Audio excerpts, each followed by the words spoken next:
Shalom, selamat pagi. Pada pagi hari ini kita ingin belajar lagi kebenaran firman Tuhan. Karena kebenaran firman Tuhan inilah yang bisa membawa kita masuk ke surga. Saudara yang kekasih, kita masih ada di dunia. Ya, kita belum ada di surga. Makanya masih membutuhkan firman Tuhan. Kalau kita sudah di surga, kita nggak butuh firman Tuhan lagi. Nah, karena kita masih ada di dunia ini, kita masih membutuhkan firman Tuhan. Sebelum kita belajar kebenaran firman Tuhan, ada satu lagu yang ingin saya nyanyikan. Nah, lagunya seperti ini. Sebab peperangan kita bukan melawan darah dan daging. Sebab peperangan kita melawan penguasa di udara. Kenakanlah senjata Allah supaya kamu dapat bertahan melawan tipu muslihat iblis. Sebab itu ambillah selengkap senjata Allah, lawan dan hancurkan musuhmu. Berperang sebagai laskar Allah, kibarkan panji kemenanganmu. Sebab itu ambillah senjata Allah, lawan dan hancurkan musuhmu. Berperang sebagai laskar Allah, kibarkan panji kemenanganmu. Saudara yang kekasih, lagu ini ada di dalam Alkitab. Sebab peperangan kita bukan melawan darah dan daging, tetapi melawan penguasa-penguasa di udara. Penguasa-penguasa di udara itu adalah iblis. Makanya Tuhan Yesus katakan, di firman Tuhan mengatakan, kamu kalau sudah menjadi orang Kristen, maka kamu harus menjadi prajurit Kristus. Semua yang namanya orang Kristen, apalagi hamba Tuhan, dia harus berperang melawan iblis. Ya, tentara Tuhan itu adalah orang Kristen. Tentara Tuhan itu adalah hamba Tuhan yang berperang melawan iblis. Kalau saya nggak bisa berkhotbah di dalam gereja, saya berkhotbah di dalam YouTube ini. Karena tugas saya sebagai hamba Tuhan, ingin berperang melawan iblis. Nah, saudara yang kekasih, kalau saudara baca di dalam 2 Timotius 2, saya bacakan. Kita langsung saja ya. 2 Timotius 2 ayat yang ketiga saya bacakan.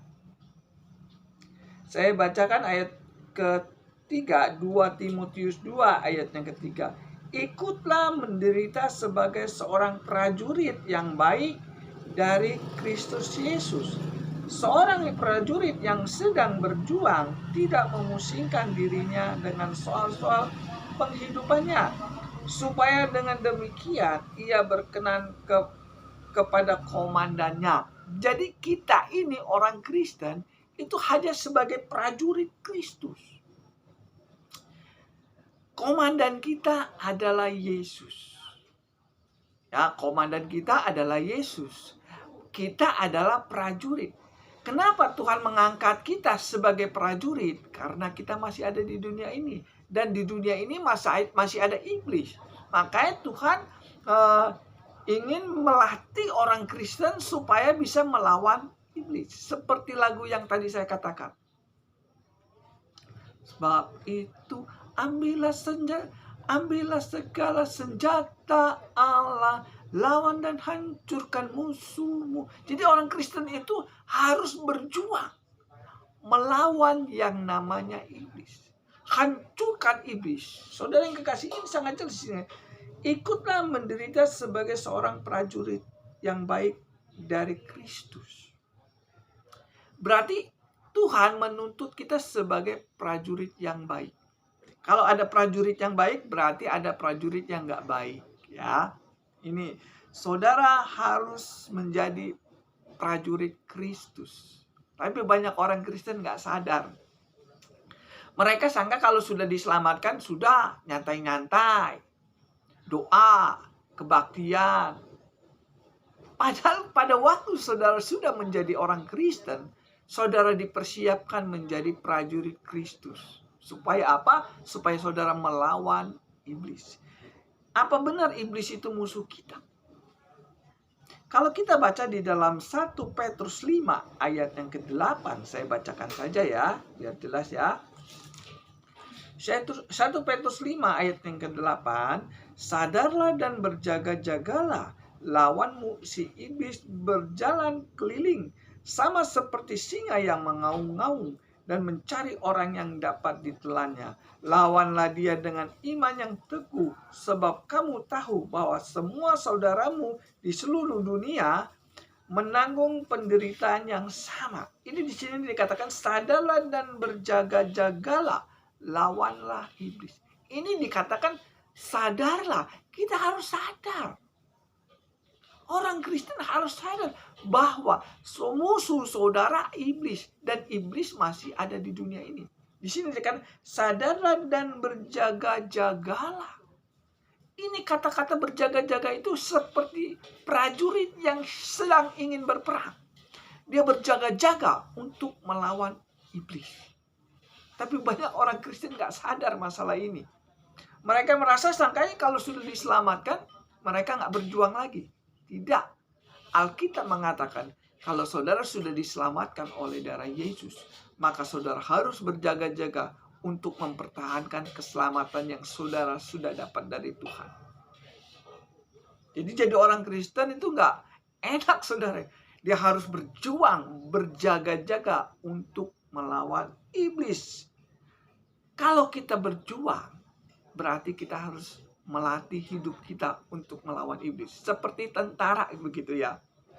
Sebelum tentara itu diterjunkan di medan perang, dia harus dilatih dulu. Supaya apa? Supaya dia menang di dalam peperangan itu. Dan saudara pun juga seperti itu. Saudara orang Kristen itu sebagai tentara. Dia harus dilatih. Nah, kalau kita baca di dalam Efesus 6 ayat 10 ya, saya bacakan. Ini harus saudara tahu bahwa saudara adalah prajurit Kristus. Efesus 6 ayat yang ke-10 saya bacakan. Efesus 6 ayat 10.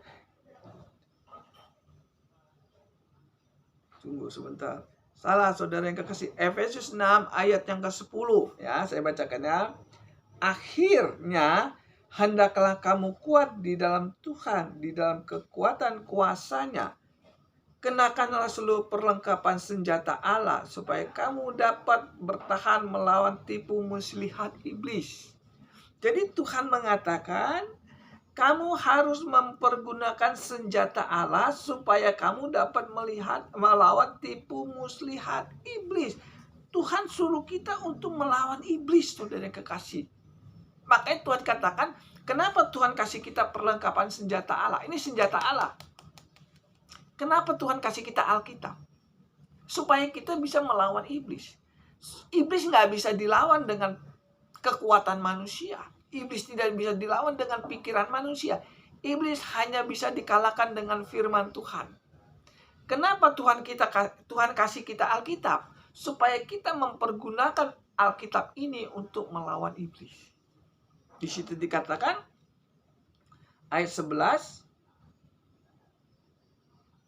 Kenakanlah seluruh perlengkapan senjata Allah supaya kamu dapat bertahan melawan tipu muslihat iblis. Sangat jelas di sini. Berarti di dunia ini masih ada iblis ingin menipu kita.